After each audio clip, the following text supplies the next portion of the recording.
6 months after first contact, the Devourer main fleet arrived at Earth's solar system. It was the largest force anyone had ever seen, over 1 million bioships that blotted out the stars themselves. They had come to finish what they started, to consume the last resistance in the galaxy. But Earth was ready for them. The human homeworld had been transformed into a fortress. Every moon, asteroid, and space station had been armed with weapons that ranged from advanced alien technology to simple human explosives. The orbital shipyards had been working day and night to build vessels that combined the best of both approaches.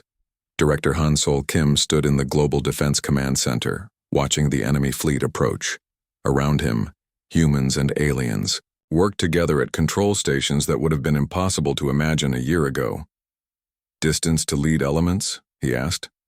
2 hours at current speed, reported Commander He Young, who had transferred from the Nexus fleet to help coordinate the defense. Status of defensive preparations? General Mi Young, now commanding the combined Earth Defense Force, checked her displays. All civilian populations are in deep shelters. Military forces are deployed and ready. Our alien allies are in position. The plan was crazy, which made it perfectly human. Instead of meeting the Devourers in empty space, Earth had deliberately drawn them into the solar system. Here, among the planets and moons that humans had called home for millions of years, they would make their final stand. "Mars Defense Command report," General Mi Young called. "This is Commander Sang Ho," came the reply from the Red Planet. "All positions ready. The construction mechs are armed and waiting." Mars had been turned into the galaxy's strangest military base. The planet's mining and construction equipment had been converted into weapons of war. Giant, mechanical arms designed to move asteroid ore were now equipped with plasma cutters. Construction mechs built to assemble space stations now carried fusion bombs. It was engineer Dong Hyun's idea. "Why build new weapons when we can use what we already have?" he had argued. "The bioships won't know how to adapt to weapons that aren't supposed to be weapons." On the moons of Jupiter, alien refugees worked alongside human technicians to prepare the next line of defense. Dr. Yoon Suk had figured out how to combine alien shield technology with human stubbornness. The result was defensive systems that could take massive damage and keep working through pure mechanical redundancy. "They're coming," reported Captain Yuna from her new flagship, the New Soul. It was a hybrid vessel that looked like someone had taken a human cargo ship and attached alien weapon systems to it. It shouldn't have worked, but it flew better than either design alone. The Devourer bioships entered the solar system in perfect formation.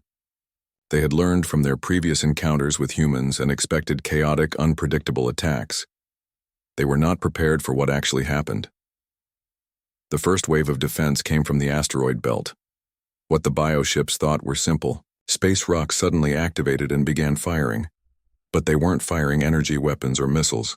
They were firing other asteroids. Pilot Seojin had been given command of the asteroid defense network. She had placed human-built rockets on hundreds of space rocks and turned them into kinetic weapons. When the bioships entered the belt, she simply fired asteroids at them like bullets from the world's largest shotgun. "Impact in 10 seconds, she reported cheerfully. "This is going to hurt." The bioships tried to adapt their shields to stop the incoming rocks. But how do you adapt to a piece of iron traveling at 50 kilometers per second? Their energy barriers were designed to stop sophisticated weapons, not chunks of raw material moving at incredible speed. Dozens of bioships were crushed by impacts they couldn't defend against. Their adaptive systems tried to analyze the attacks but found nothing to analyze.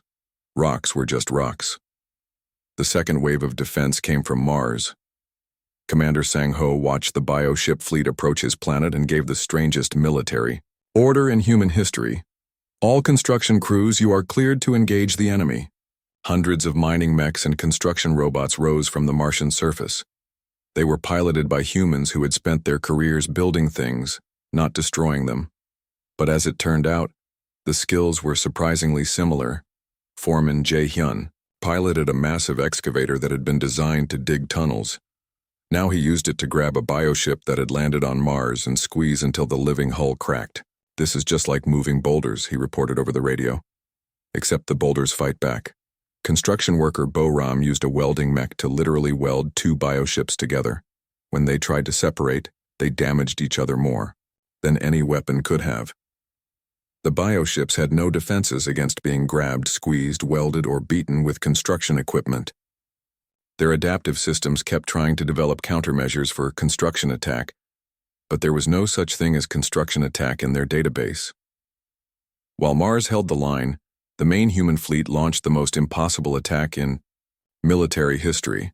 Captain Yuna led 300 ships toward the center of the Devourer formation, but instead of attacking the bioships directly, they targeted something else entirely. All ships begin music broadcast, she ordered. Across the human fleet, every communication system began transmitting human music at maximum power. Not just any music, the most chaotic, emotional, and irrational music that humanity had ever created. Heavy metal, experimental jazz, children's songs, and opera, all broadcast simultaneously. Communications Officer Yuna had discovered that the bioship network couldn't process human artistic expression. When she had accidentally uploaded a human symphony during the previous battle, it had caused system failures across an entire bioship squadron. Now she was doing it deliberately.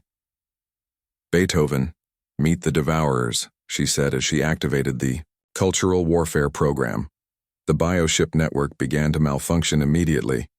Their shared consciousness, designed for perfect logical communication, couldn't handle the emotional chaos of human art. Some bioships stopped moving entirely as their neural networks crashed. Others began flying in circles, their navigation systems confused by trying to find tactical meaning in a love ballad.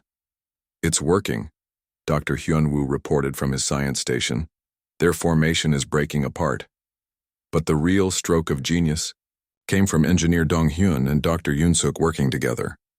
Instead of trying to destroy them, Dr. Yoon-suk had suggested, what if we try to reprogram them? Reprogram bioships? Dong-hyun had asked. They're living computers? And you know what we do with computers that have viruses? We give them better software. Dr. Yoon-suk had spent months studying devourer biology while Dong-hyun learned their communication protocols. Together, they had created the most unusual weapon in galactic history, a computer virus made of human culture. The virus was hidden inside what appeared to be tactical data. When the bioships tried to analyze human attack patterns, the emergency strategy meeting aboard the Eternal Star was unlike anything in galactic military history. For 1,000 years, war councils had been formal affairs, where commanders made logical plans based on computer calculations and advanced tactical theory. Now Admiral Wu Jin found himself listening to a human captain explain why logic was the enemy. The problem with your approach, Captain Yuna said, standing before a room full of alien military leaders, is that you're too smart. Counselor, Sora's crystalline body flickered with confusion. Too smart? You always make the best possible decision based on the information you have. Your computers calculate the optimal response to every situation. Your tactics are perfect. And that's bad because, Admiral Wu Jin asked, because the Devourers are also smart. They can predict what the optimal response will be and prepare for it. Lieutenant Commander Jin Ho stepped forward. On Earth, we have a saying, no plan survives contact with the enemy. It means that perfect plans fail because real combat is messy and unpredictable. Dr. Hyunwoo activated his tablet, showing analysis of the previous day's battle. Look at these movement patterns. Every time our ships did something that made no tactical sense, the bioships couldn't respond effectively. You're suggesting we fight stupidly? Commander Hae-young asked. We're suggesting you fight like humans, Captain, Yuna replied. Sometimes the stupid plan is the only one that works. The meeting was interrupted by an urgent communication from Dr. Mayri. Her holographic image appeared in the center of the room, and she looked excited for the first time since the war began. I've been analyzing the bioship wreckage from yesterday's battle, she said. The humans damaged them in ways we never imagined possible. How so? Admiral Wu Jin asked. The bioships are designed to learn from damage and develop countermeasures, but they can only learn from technological damage. When Corporal Da Yoon destroyed that processing unit with a hammer, the bioship's systems couldn't understand what had happened. Dr. Mayri's hologram gestured, and the display showed detailed scans of the destroyed bioship components. Look at this damage pattern, she continued. It's completely inconsistent with any known weapon signature. The bioship's adaptive systems recorded it as unknown mechanical failure rather than enemy attack. You mean they can't learn to defend against hammers? Engineer Dong Hyun asked. They can't learn to defend against anything they don't recognize as a deliberate attack method. The implications hit everyone at the same time. The Devourers could adapt to any weapon, but only if they understood it. Was a weapon being used against them? What else do humans use that we wouldn't recognize as weapons? Admiral Wu Jin asked. Captain Yuna smiled. Everything. Over the next 3 days, the human crews worked with alien engineers to prepare for a new kind of warfare. They couldn't just copy human tactics. The alien ships weren't built for ramming attacks or boarding actions, but they could learn human. Thinking War Coordinator Byung-soo established the first joint command center in galactic history. Alien tactical computers worked alongside human strategic planners to develop attack plans that were logical enough to work, but illogical enough to confuse the enemy.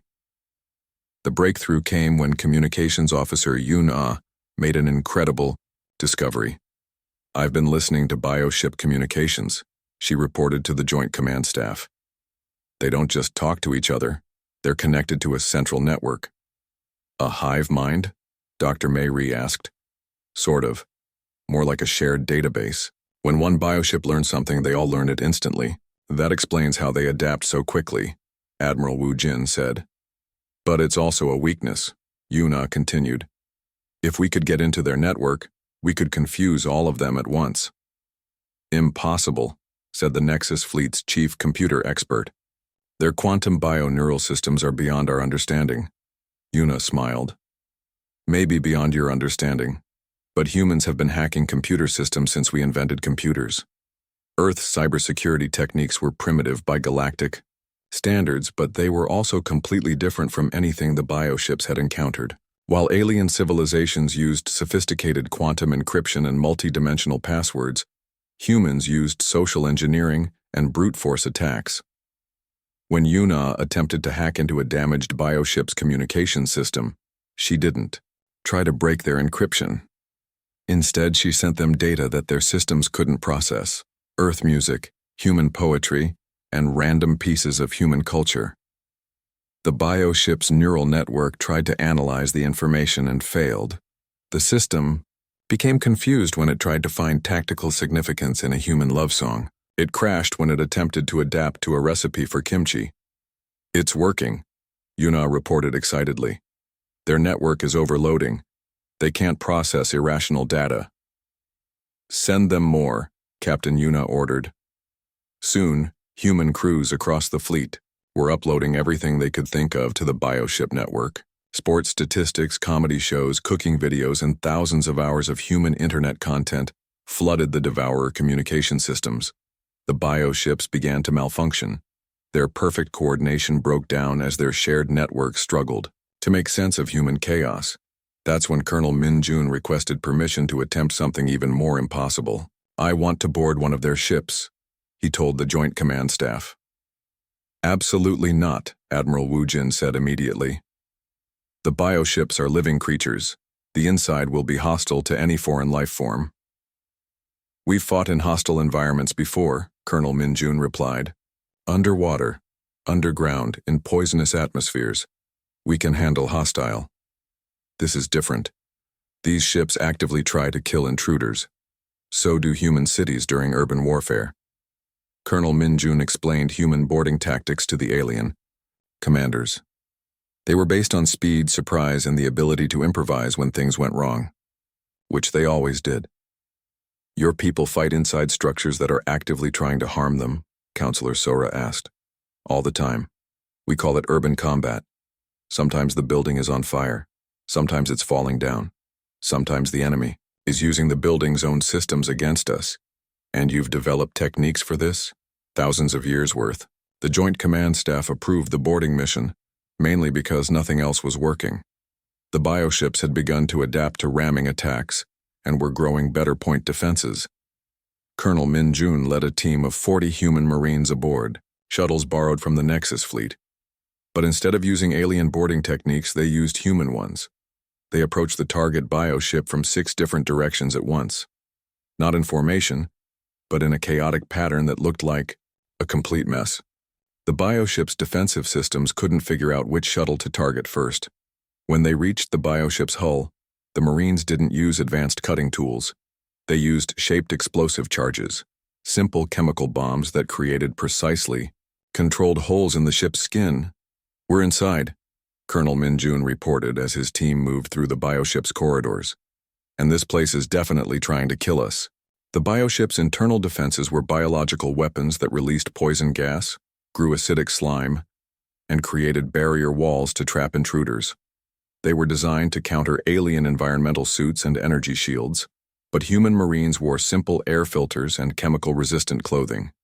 When the bioship released poison gas, they held their breath and kept moving. When acidic slime blocked their path, they used neutralizing chemicals from their first aid kits. "The ship is growing new walls to block us," reported Sergeant Wansik. "Then, we make new doors," Colonel Min-jun replied. "Kiwan, bring up the torch." Private Kiwan carried a simple cutting torch that was designed for ship repairs. He used it to cut through the bioship's living walls like they were made of paper. The bioship tried to adapt by making its walls thicker and stronger. But the Marines just used bigger cutting tools. When walls became too thick to cut through quickly, they used explosive charges to blow holes in them. "This is Corporal Dayun," came a report from deeper in the ship. "I found what looks like a control room. There are organic computers everywhere. Can you shut them down?" Colonel Min-jun asked. "I'm going to try hitting them with my rifle." "That's your plan? Hit the alien computers with your gun?" "It worked on the hammer thing yesterday." Corporal Da-yoon used her assault rifle as a club, smashing bioship control systems that had taken millions of years to evolve. The ship's internal lights began to flicker as critical systems failed. Meanwhile, Sergeant Wansik had found the bioship's power source, a living organ that pulsed with energy. Instead of trying to understand how it worked, he attached human explosive charges to it and set a timer. "All teams, we have 3 minutes to get out," Colonel Min-jun announced. The Marines fought their way back to their shuttles, using human small unit tactics that the bioship couldn't predict or counter. They moved in fire teams, covering each, others retreat and using suppressing fire to keep the ship's defenses busy. They escaped with 30 seconds to spare. The bioship exploded from the inside when Wansik's charges detonated, taking out its power source and central nervous system simultaneously. Across the alien fleet, commanders watched the explosion with amazement and growing hope. "How many more ships can you board?" Admiral Wu Jin. The bioships detected the 4 human vessels approaching and began their standard response. Massive organic cannons grew from their hulls, weapons that had destroyed 1,000 fleets before. Energy built up in their living chambers, preparing to fire adaptive plasma that would learn from the first hit and become impossible to defend against. Captain Yuna watched the enemy preparations on her screen. "They're getting ready to shoot us with their fancy weapons," she told her crew. "Should we take evasive action?" asked Navigator Minsu. "No, let them shoot first." The bioships fired.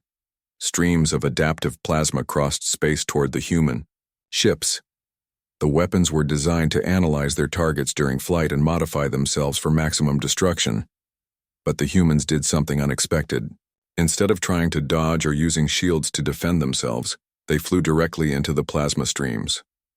The adaptive weapons struck the human ships and began their analysis routine. But there was almost nothing to analyze. The sole defender was just metal plates welded together around a simple fusion engine. The Pusan fighter was even more basic: a frame, an engine, and a weapons pod. The plasma tried to adapt to counter advanced alien technology, but it found only simple materials that any civilization could build. The weapons were designed to overwhelm sophisticated defenses, not punch through basic steel armor. The human ships took damage, but they kept flying.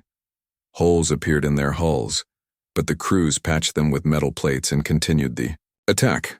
"Impossible," Admiral Wu Jin whispered on his bridge. "They should be dead. Their ships are too simple to counter properly," Dr. Mayri explained over the communication system. The adaptive weapons don't know how to deal with primitive technology. Lieutenant Commander Jin Ho piloted the Soul Defender straight toward the largest bioship. "All hands, prepare for ramming speed," he announced to his crew. "Ramming speed?" Engineer Dong-hyun asked from the engine room. "You mean we're going to hit them?" "That's the plan." The bioship detected the approach and tried to deploy defensive measures. It grew additional armor and charged its point defense weapons. But all of its defenses were designed to stop energy weapons and missiles, not a 50,000-ton chunk of metal flying directly at it. The Soul Defender struck the bioship at full speed. The impact was tremendous. The human ship crumpled like paper, but its momentum carried it deep into the bioship's living hull. For the first time in the war, a bioship took damage that it couldn't immediately heal from.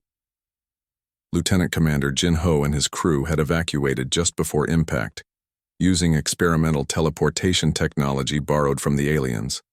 They materialized on the Busan Express, battered but alive.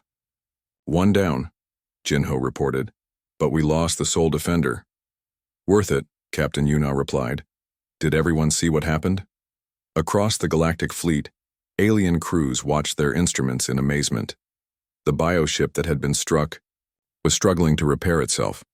Its adaptive systems were trying to develop defenses against ramming attacks. But how do you defend against a chunk of metal flying at high speed? Pilot Seo Jin took the lesson and made it better.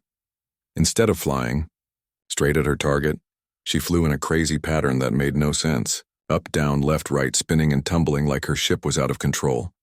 The bioship she was attacking couldn't predict where she would be. Its weapons kept missing because Seo-jin wasn't flying according to any rational plan. "Seo-jin, what are you doing?" Captain Yuna asked over the radio. "I'm flying like I'm drunk." Seo-jin laughed. "My grandfather always said the best way to win a fight is to be so crazy that your enemy can't figure out what you're going to do next."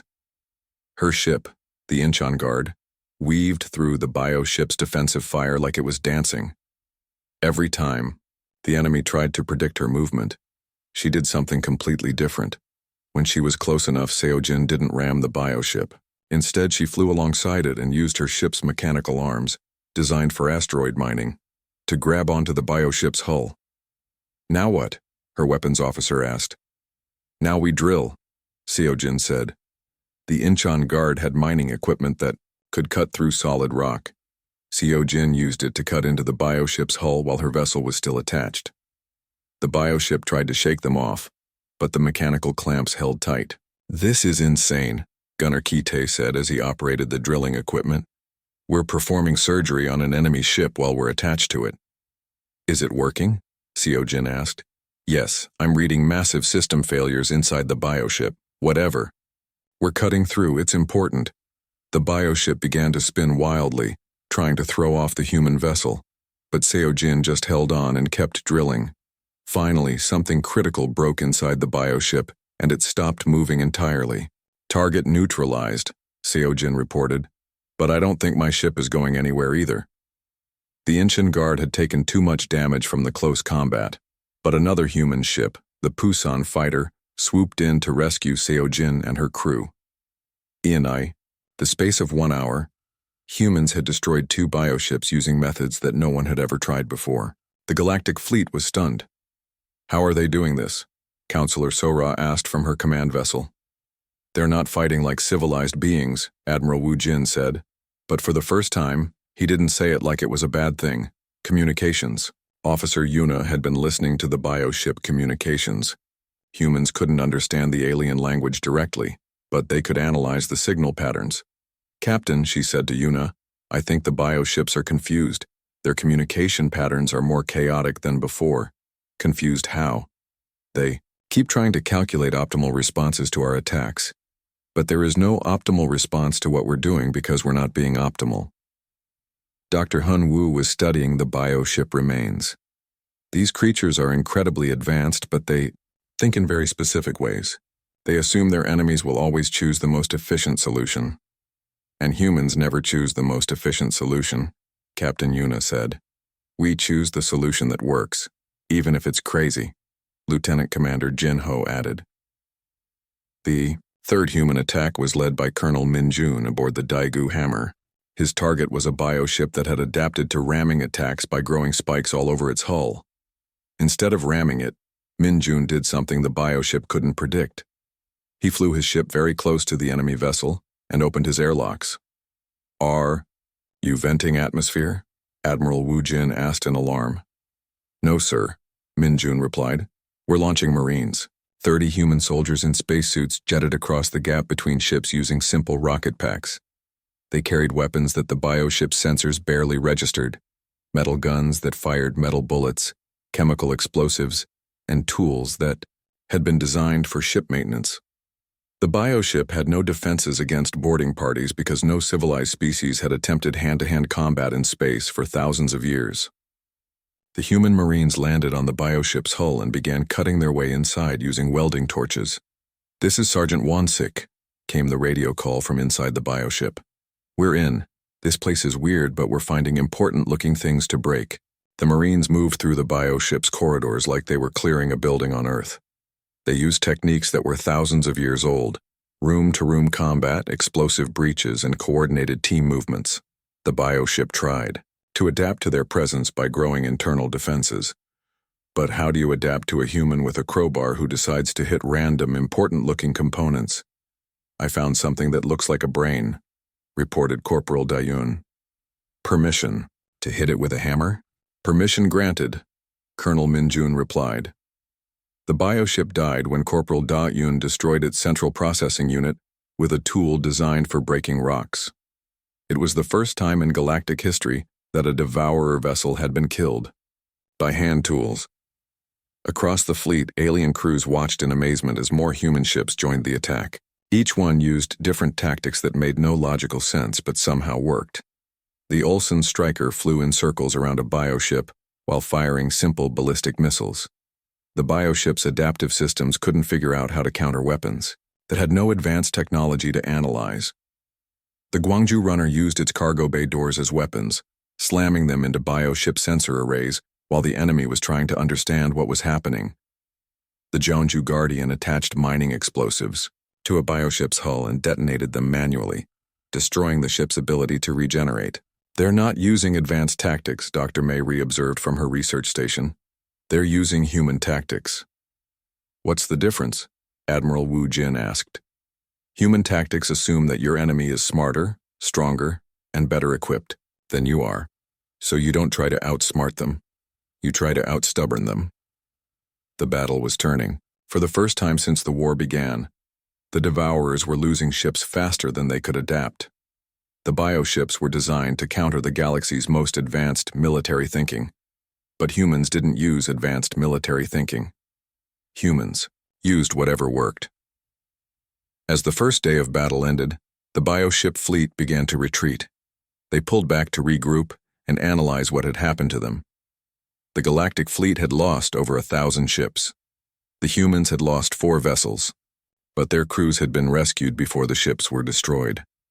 In terms of raw numbers, the Kepler 442 system had once been home to the Novan Empire, a peaceful civilization known for their beautiful art and advanced mathematics.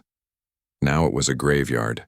3 planets had been completely consumed, leaving behind only empty orbits, where worlds had spun for billions of years. The combined galactic fleet gathered at the edge of the system. Over 10,000 ships floated in formation, representing the military might of 43 different civilizations. Some ships were so large they had their own artificial suns. Others were so advanced they existed partially in other dimensions. The human fleet looked tiny by comparison. 12 ships that would have been considered small even by Earth standards. The Busan Express, their flagship, was dwarfed by the alien vessels around it. Some of the galactic dreadnoughts were literally 1,000 times larger. Admiral Wu Jin stood on the bridge of his command ship, the Eternal Star. Through the massive view screen, he could see the human vessels maintaining their assigned position, at the rear of the formation. He had to admit they were disciplined. They stayed exactly where they were told and didn't try to show off. "Poor little things," said Commander He Young, his tactical officer. "They probably think their metal ships and chemical rockets will make a difference. At least they showed up, Admiral Wu Jin replied. That takes courage, even if it's pointless. Courage. On the Busan Express, Captain Yuna was having a very different conversation with her crew. They had spent the 3-day journey to Kepler 442 studying every piece of data they could get about the Devourers. The aliens keep making the same mistakes, Lieutenant Commander Jin Ho observed. They attack with their most advanced weapons first. When those get countered, they try slightly different advanced weapons. They never change their basic approach. Hyunwoo had been analyzing the bioship designs. Look at these structures, he said, pointing to his screen. They're incredibly complex. Millions of interconnected systems all working together. But that complexity might be a weakness. How so? Asked pilot Seo Jin. Complex systems are fragile. If you damage the right part, the whole thing can fall apart. But you have to know where to hit. Engineer Dong Hyun was studying the tactical recordings from previous battles. The aliens always attack from long range. They try to destroy the bioships completely before they get close. But what if we did the opposite? You mean get close on purpose? Yuna asked. Very close. Close. Enough to see the details they're missing. Communications Officer Yun-Ah was monitoring alien fleet communications. They're about to begin the attack, she reported. Admiral Wu Jin is deploying the forward battle groups. Through their view screens, the humans watched the first wave of alien ships advance toward the Devourer fleet. The enemy bioships looked like living nightmares, twisted shapes that hurt to look at, constantly changing and growing new appendages. The alien attack began with a massive barrage of quantum torpedoes. The weapons were beautiful, streams of pure energy that could crack planets. They struck the bioships and seemed to cause massive damage. First blood to the good guys, said Gunner Kaite from his weapons station. But even as they watched, the damaged bioships began to heal. Worse, they were growing new armor that the quantum torpedoes couldn't penetrate. Adaptation complete, Dr. Hyunwoo observed grimly. Quantum weapons are now useless. The aliens tried gravity manipulation next. Massive warships used exotic technology to create artificial black holes, trying to tear the bioships apart with gravitational forces. It worked for exactly 37 seconds. Then the bioships developed gravity negation fields and continued their advance. Plasma cannons, Communications Officer Yuna reported as she listened to alien fleet commands. The plasma attack was spectacular. Beams of superheated matter that could melt asteroids struck the bioships. Once again, initial damage was severe.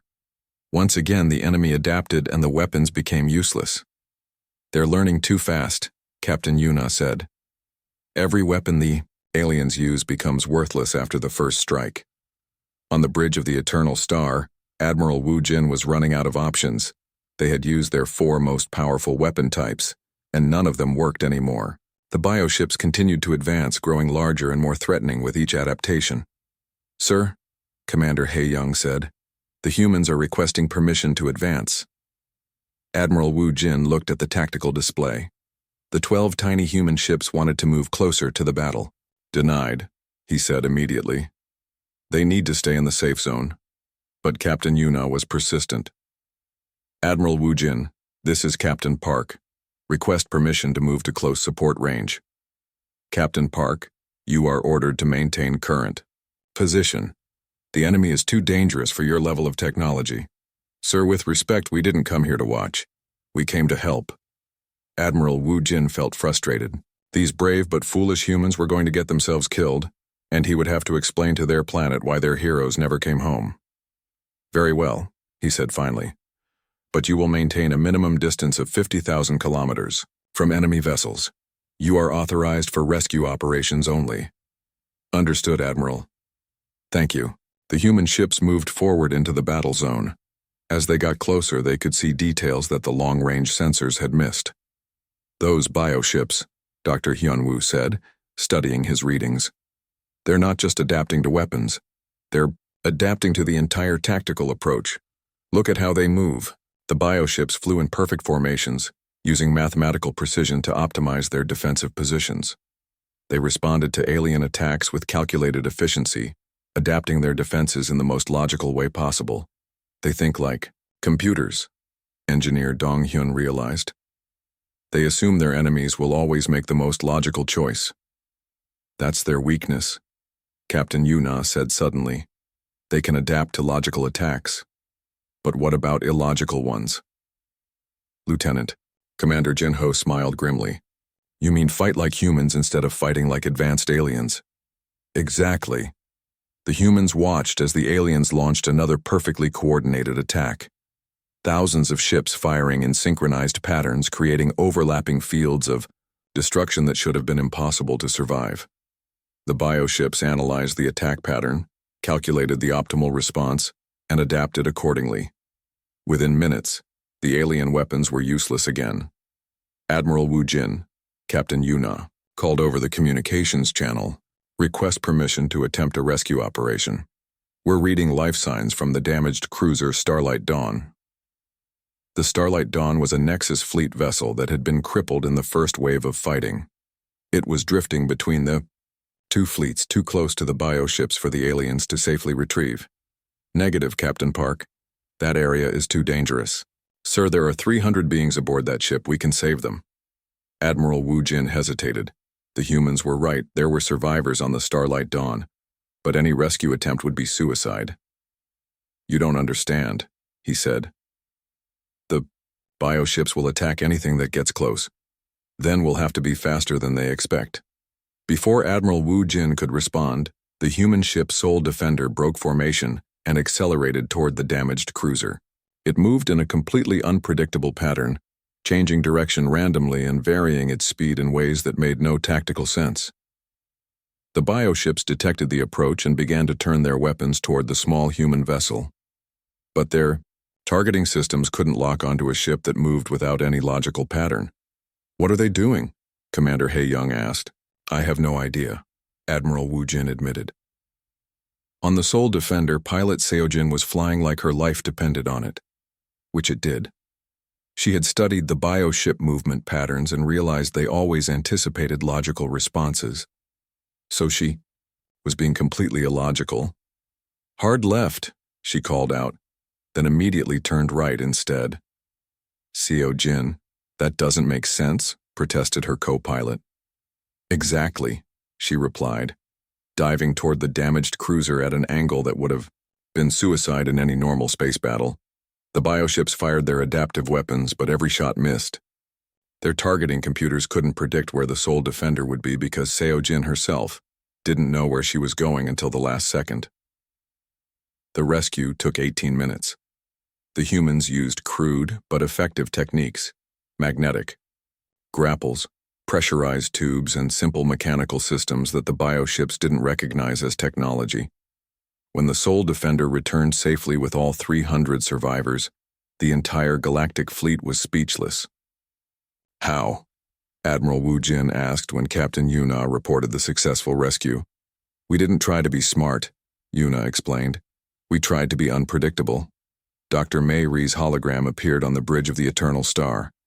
Admiral, I've been analyzing the human rescue mission. The bioships couldn't adapt to their tactics because there was no logical pattern to adapt to. That's impossible, Counselor Sora said. Tactics must be logical to be effective. Human tactics aren't logical, Dr. Hyunwoo said over the communication channel. They're adaptive. We change our plans based on what happens, not what we expect to happen. For the first time since the war began, Admiral Wu Jin felt something he hadn't felt in months. Hope. Captain Park, he said, how many ships could you lose in an attack run against the bioship formation? All of them, if necessary.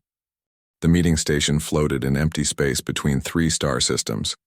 It was neutral ground where different alien species could meet safely. The station was enormous, big enough to hold a small city.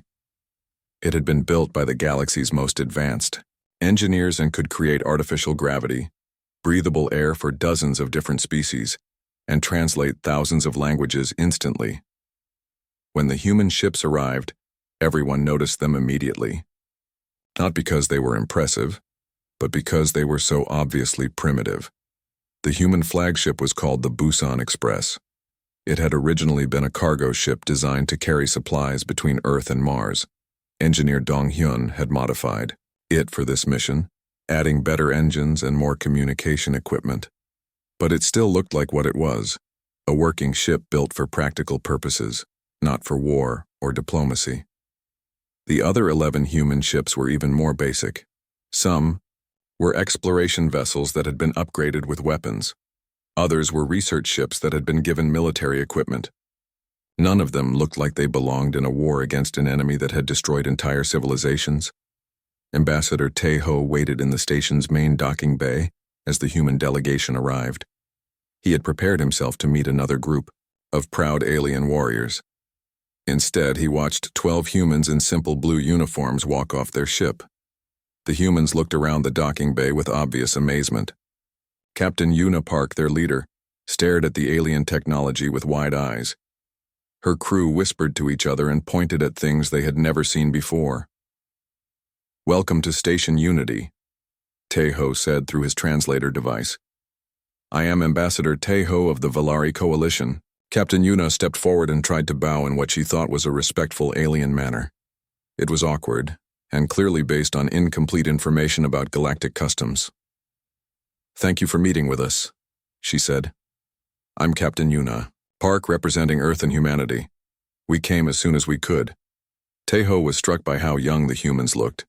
Captain Yuna appeared to be barely 30 Earth years old. Her crew was even younger. These were not the grizzled warriors he had expected. "Please follow me to the briefing room," Tae-ho said. "There is much you need to understand." The briefing room was filled with representatives from the major galactic powers. Counselor Sora from the crystalline hegemony glowed with polite condescension. Admiral Wu Jin sat straight and formal, looking like he was trying not to waste too much time on this meeting. When the humans entered, they again looked around with obvious wonder. Everything in the room was far beyond Earth's technology. The wall showed real-time images of space battles happening light years away. The table was made of some material that seemed to float in the air while remaining perfectly solid. "Please sit," Tae-ho said, gesturing to chairs that adjusted themselves to fit human bodies. Dr. Hyun-woo, the human xenobiologist, immediately started taking notes on everything he saw. His excitement was obvious and slightly embarrassing to the other humans. "Before we begin," Counselor Sora said, "we must ask about your technological capabilities. Our initial scans show that your ships are quite basic." "That's true," Captain Yuna admitted. "We're new to space travel. Our fastest ship can barely reach 10% of light speed. Our weapons are mostly metal projectiles and fusion bombs." Admiral Wu Jin looked confused. "Fusion bombs? You mean nuclear weapons?" "Yes, sir. You still use nuclear weapons in space combat?"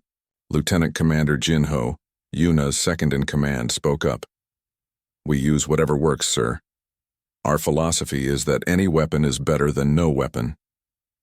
The aliens exchanged glances. Nuclear weapons were considered primitive by galactic standards. Most civilizations had moved beyond them thousands of years ago. "Perhaps we should explain what you're facing," Tae-ho said gently. He activated the holographic display, showing images of the Devourers. The humans watched in silence as the display showed bioships the size of moons. The Devourers looked like a cross between living creatures and mechanical nightmares. Their ships could reshape themselves, growing new weapons and defenses as needed. "They adapt to any attack," Admiral Wu Jin explained. "If you hit them with energy weapons, they grow energy-absorbing armor. If you use gravity manipulation, they learn to ignore gravity fields. Each weapon configuration only works once." "How do they do that?" asked Dr. Hyun-woo. "We believe they have quantum biological processors that can analyze and counter any technology," Dr. Mayri said from her holographic projection. "They learn faster than we can develop new weapons." Captain Yuna studied the images carefully. "Have you tried attacking them in ways they can't adapt to?" Counselor Sora's body flickered with amusement. "Such as?" "Well, what if you used weapons they don't recognize as weapons? Things so simple that their adaptive systems ignore them." The aliens looked puzzled. "I mean," Yuna continued, "you said they adapt to technology, but what about non-technological attacks? Things that are just basic?" Admiral Wu Jin looked patient, like he was explaining something to a child. Captain Park, we are fighting an enemy that can consume stars. Basic attacks will not be effective. Maybe, Yuna said. But has anyone tried? The question hung in the air. The truth was, no advanced civilization had used primitive weapons in space combat for thousands of years. It would be like bringing a bow and arrow to a nuclear war. Engineer Dong Hyun asked to see the technical specifications of the Devourer bioships. As he studied the data, his expression grew thoughtful. These ships, he said, they're biological, right? Living creatures? Essentially, yes, Dr. Mayri confirmed. And they adapt to energy weapons, gravity weapons, quantum weapons. Correct. But what about physical damage? Old-fashioned mechanical destruction? Admiral Wu Jin looked, confused. Physical damage? Like hitting them with something really hard? Or getting inside them and breaking their internal systems manually? The alien stared at him. The concept of physical hand-to-hand combat in space was so primitive that most galactic languages didn't even have words for it.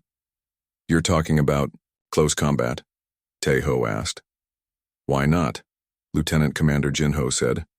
If their defenses are all designed to stop advanced weapons, maybe they're not prepared for basic attacks. Counselor Sora's body went through several colors, which meant she was thinking hard. That's actually not completely impossible, but it would require getting very close to their ships, close enough to board them. Humans are good at boarding actions, General Mi Young said through the communication link from Earth. We've been doing it for thousands of years with our ships on the ocean. Ocean? Admiral Wu Jin asked. Water. We fight wars on water using floating platforms. The concept of fighting wars on water was as alien to these spacefaring civilizations as space combat was to early humans. Dr. Mayri's hologram flickered with interest. Your species fights in three-dimensional water environments? 4 dimensions if you count time, Captain Yuna said. Ocean currents change, weather changes, visibility changes. We have to adapt constantly during battle. Interesting, Doctor, Mayri said slowly. The Devourers have never faced a species that specializes in adaptive combat in changing environments. Ambassador Taeho made a decision. Very well. We will include Earth in our defense plans, but I must be honest. We expect you to serve in support roles, transport supplies, rescue survivors, provide communication relays. When you see the Devourers in action, you'll understand why direct combat is impossible. We understand, Captain Yuna said, but her tone suggested that humanity would make their own decisions about what was possible and impossible. The meeting ended with humans being assigned to the reserve fleet. They would stay far from the main battle and help with logistics. It was the safest possible job in an unsafe war. As the aliens filed out of the briefing room, many of them felt sorry for the primitive humans. They seemed so eager to help, but they had no idea what they were getting into. When the shooting started, the humans would probably run back to their little planet and hide. Captain Yuna gathered her crew for their own private meeting. What do you think? She asked. They're scared, said Lieutenant Commander Jinho. More scared than they want to admit. They've been fighting the same way for thousands of years, added Dr. Hyunwoo. Always relying on more advanced technology. They can't imagine fighting any other way. Engineer Dong Hyun was making notes on his tablet. Their weapons are impressive, but they're all designed to work perfectly under ideal conditions. What happens when conditions aren't ideal? That's what I was thinking, Yuna said. They're used to clean, efficient warfare. We're used to messy, chaotic warfare. So what do? Asked pilot Seo Jin, the youngest member of the crew.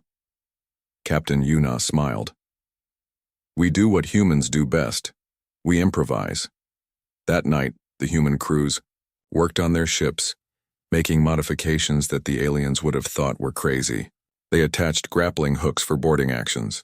They loaded their ships with hand weapons, guns, explosives, and tools that could be used as weapons. They also loaded something else.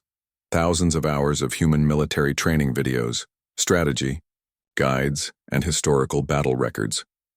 If they were going to fight an impossible enemy, they would use every advantage they could think of. The aliens went to sleep that night, confident that they had done the right thing by giving the humans. The Great Hall of the Galactic Council had never been so quiet.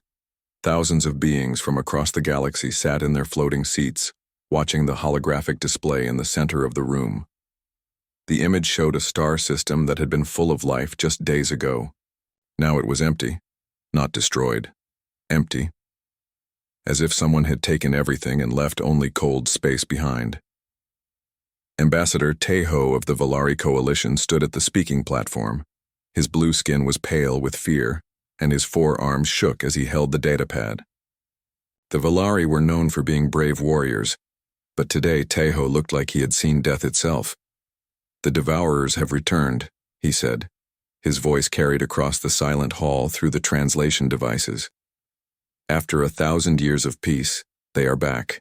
A wave of fear swept through the council chamber. Some beings gasped. Others made sounds of terror in their own languages. The Devourers were not just enemies. They were the stuff of nightmares.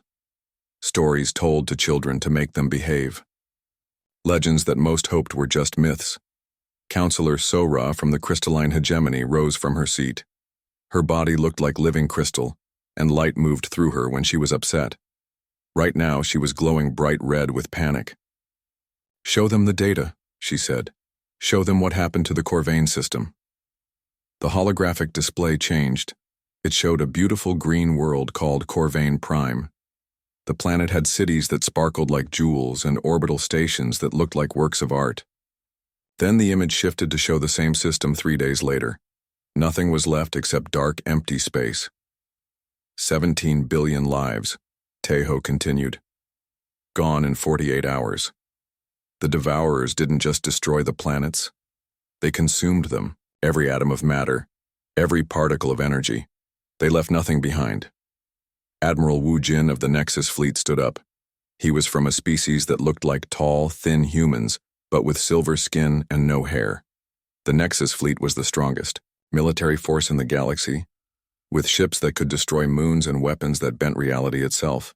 "We sent our best battleships to stop them," Admiral Wu Jin said. "The dreadnought Eternal Victory and her escort fleet, ships that have never known defeat." He paused, and his silver skin grew darker. They lasted 11 minutes. The hall erupted in worried chatter. If the Nexus fleet couldn't stop the Devourers, what hope did anyone have? "The Devourers have evolved," Sora explained. "Their bioships learn from every attack. When we hit them with plasma cannons, they grow armor that absorbs plasma. When we use gravity weapons, they adapt to ignore gravity. Each weapon only works once." Dr. Mei Ri, the galaxy's leading expert on the Devourers, appeared as a hologram. She was too afraid to leave her hidden research station. Her people, the Zephyrians, were small and looked like walking flowers, but their minds were among the sharpest in the galaxy. "My team has studied the ancient records," Dr. Mei Ri said. 1,000 years ago, the Devourers consumed half the galaxy before they suddenly stopped and went into hibernation. We never knew why they stopped. We never found a way to fight them. We just hoped they would never wake up. "But they have awakened," Tejo said, "and they are hungry." The display showed the Devourers' current path. System after system fell before them. They moved like a dark, tide across the galaxy, leaving nothing but empty space behind. "How long do we have?" asked Counselor Byung-ho of the Trade Federation. "Based on their current speed," Admiral Wu Jin calculated, "they will reach the core worlds in 6 months. The outer colonies have maybe 2 months before the first wave arrives." The chamber fell silent again. 6 months to find a solution to a problem that had never been solved. 6 months to stop an enemy that had already proven unbeatable. "We must evacuate," suggested Senator Jin A from the refuge worlds. "Load our people onto ships and flee to the dark space between galaxies." "And go where?" Tejo asked. "The Devourers don't stop, they will follow, they will find us, running only delays the end." "Then we make our last stand here," Admiral Wu Jin declared. "We gather every ship, every weapon, every warrior. We face them at the Nexus Gate and sell our lives dearly." "With respect, Admiral," Dr. Mei Ri said, "courage alone won't stop them." We need something new, something they haven't seen before. Counselor Sora's crystalline body flickered with different colors as she thought. The emergency beacon protocol, she said suddenly. We could activate it. The emergency beacon protocol was old, almost forgotten. It was designed to send a distress call to every corner of the galaxy, reaching even the most remote worlds. The message would ask for help from any civilization capable of space travel, no matter how primitive. That's desperate, Admiral Wu Jin said. We are desperate, Taeho replied. The vote was quick. Within an hour, the beacon was activated. The message was simple, but urgent. This is the Galactic Council. Ancient enemies have returned and threaten all life. We call upon any who can hear this message to come to our aid. Time is running out. The signal spread out from the galactic core at faster than light speed, reaching worlds that the Council had never contacted. Most were too primitive to even understand the message, but on some worlds, beings looked up at their stars and wondered if they had just heard a cry for help. On a small planet called Earth, in a solar system the galaxy had never noticed, the message was received by a research station orbiting the moon. Captain Yuna Park was running routine deep space scans when her equipment picked up the alien transmission. Commander, she called to her superior officer. I'm reading something strange. It looks like a message, but it's not from any Earth frequency. Commander Jae-won came over to look at the data. He was a veteran of Earth's small space program, used to finding ice on asteroids and checking for solar storms. But this was different. Can you translate it? He asked. Working on it, Yuna said. Her fingers danced over the controls. The computer is having trouble with the language, but I'm getting some words. Help. Danger. Dying. Council. Council? I think so. And there's coordinates. A location in space, very far away. Yuna looked up at her commander. Sir, I think someone out there is asking for help. Commander Jae-won stared at the data stream flowing across the screens. Earth had always wondered if they were alone in the universe. Now it seemed they had their answer, and their new neighbors were in trouble. Send this to Earth Command immediately, he ordered. Full encryption.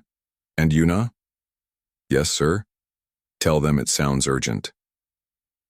Back on Earth, in the deep underground bunkers of the Global Defense Initiative, Director Han-Sol Kim read the translated message 3 times before he believed it.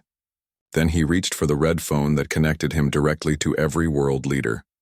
Ladies and gentlemen, he said when they were all on the line, we are not alone, and our neighbors need our help. None of them knew that in 6 months the galaxy would learn that humanity's greatest strength was not their technology or their numbers. It was their refusal to give up, even when facing the impossible. Especially when facing the impossible.